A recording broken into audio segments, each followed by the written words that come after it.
got this dream about buying some land. He's gonna give up the booze and the one-night stands, and then he'll settle down in some quiet little town and forget about everything. But you know he'll always keep moving. You know he's never gonna stop moving, 'cause he's rolling, he's the rolling stone.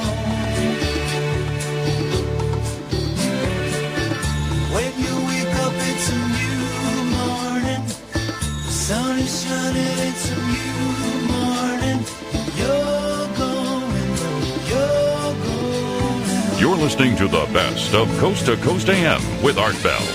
To talk with Art Bell, call the wildcard line at area code 775-727-1295. The first-time caller line is area code 775-727-1222. To talk with Art Bell from east of the Rockies, call toll-free at 800-825-5033.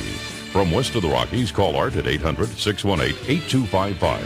International callers may reach Art Bell by calling your in-country Sprint access number, pressing option 5, and dialing toll-free 800-893-0903. From coast to coast and worldwide on the internet, this is Coast to Coast AM with Art Bell. I liked his answer, actually. Why would you own a missile? Why would you buy a missile silo? Well, because it's cool. Now, you see, I can understand that answer, because it's cool. Indeed, owning a missile silo would be cool. Bob Lazar owns one, and he's pretty cool, and he'll be right back.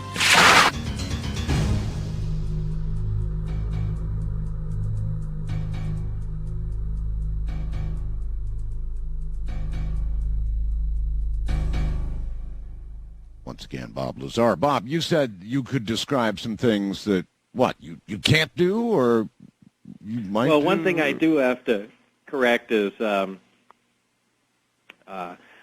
my partner, John Farrat, and I are involved in the silo, and John has far more invested in it than I do, so just to say that it's mine personally. So you have is not part of a silo.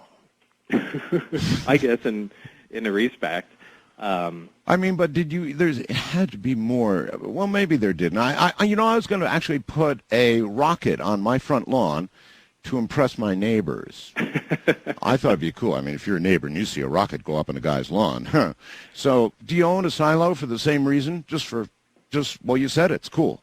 It is. Well, cool. no, we actually have some serious plans for it. I thought you might. And you don't invest all kinds of money just for the hell of it. But it's amazing the amount of rumors that start. And generally, for some reason, when my name's involved somewhere, all kinds of ridiculous stories pop out of the woodwork. But I think even Channel 8 carried that story in Las Vegas. And in fact, when I was down at the silo, we got a call from the police in Roswell. Oh. And they sounded kind of embarrassed and said, we're going to have to come down and check out the facility there. And we asked why, and there was kind of a hesitation, and they said, I know this sounds crazy, but, we have people that actually have come down to the station and said that they believe you're holding alien hostages underground in the silo. Oh. Yeah, and, because they filed the report, they actually went down. They are obligated to go check things out, so they had to come down and verify that there's no aliens being held hostage in there. They actually did that? Yeah, they did that while I was there, and now that's a story in itself. That got reported. I missed that one. Well, that was most recently before I moved to New Mexico. What had happened was just a random guy drove out there and was planning on committing suicide. Now, of all the places in the world this guy could have gone to kill himself, he drove down the road to the silo, parked on top of it, and set his car on fire or something like that. Okay. Anyway, the thing burnt to the ground, and the guy was dead. And prior to that, there's also wild animals, antelope, cattle, whatever in the area, and there's been a couple dead cows out there. So the connection between cattle mutilations and all this stuff started brewing in the minds of some people. So somehow it got around that I was developing a death ray in this underground facility, and that I had tested it on cattle, which is why they were dead. And, of course, a guy came driving down the road, and I vaporized his car and killed him. I Anyway, see. that's the story And that you made it. maintain that none of this is true. No, of course not. All right. But it's just amazing, the stories that get started. Well, out of nowhere. of course, you are Bob Lazar. There is a certain aura around you, and when you connect that with buying a missile silo, people's imaginations naturally go berserk. Well, berserk is a good word. But then again, you are Bob Lazar. It is a missile silo, and to be honest, you haven't actually answered my question yet about what you're going to do with it, and you say you can't answer that question, and you know that's going to feed rumors. It's got me thinking. Okay, well, all right. Well, I hey, just can't help that. Yeah, Bob, over the years, especially in that time period when you were with John and the whole thing was coming down, how much, and you've done a number of public interviews, several with me, how much is left that you can't talk about? Can't, or unable to? concerning the UFO The whole thing, yeah. information. Yeah, Not a whole lot. but some. There's just a couple little tidbits, and I think I've told you that before. There's a couple things that I need, and this isn't to burn anybody and hold information back, but it's in case somebody claims that they were involved with the project or work there.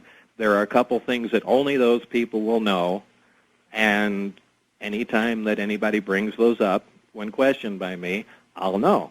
Right. So that's the only reason. There's just a few little bits and pieces of information here and there. All righty, then let's go down that road for a second. I mean, there are others like you, Bob, who worked out in and saw all of that. Obviously, there had to be quite a number over the years of people who became aware of that knowledge. Why are there not a lot more Bob Lazars out there? I don't know. Initially, I was not supposed to be the only one that came forward, but Not supposed to be? no. You mean you had an agreement with someone? Well, Barry, the guy that I worked with there, was supposed to additionally come forward, but that apparently never happened. So I was left out there in the dark. Twisting in the breeze. Mm-hmm. So Barry, I don't know what happened. So this Barry had promised you he would step forward with you. Well, kind of, and I wonder if it's wise really to comment too much on that, because I don't know what Barry's situation is now. But we had talked about things. But if somebody were to come forward and claim they had seen what you saw, they also know it to be true because they worked there, you would have a couple of questions you'd be able to ask them that would verify the authenticity of it. Oh, sure, instantaneously. Instantaneously. Yeah. All right. Now, why did you move? I mean, you've been a very long-time desert rat out here in the Las Vegas area nearby me, and, of course, the infamous Area 51S4 and all the rest. I mean, you lived here so long. Why'd you move? After a while, Las Vegas gets to you. I was there, and certainly working at the test site was fascinating. And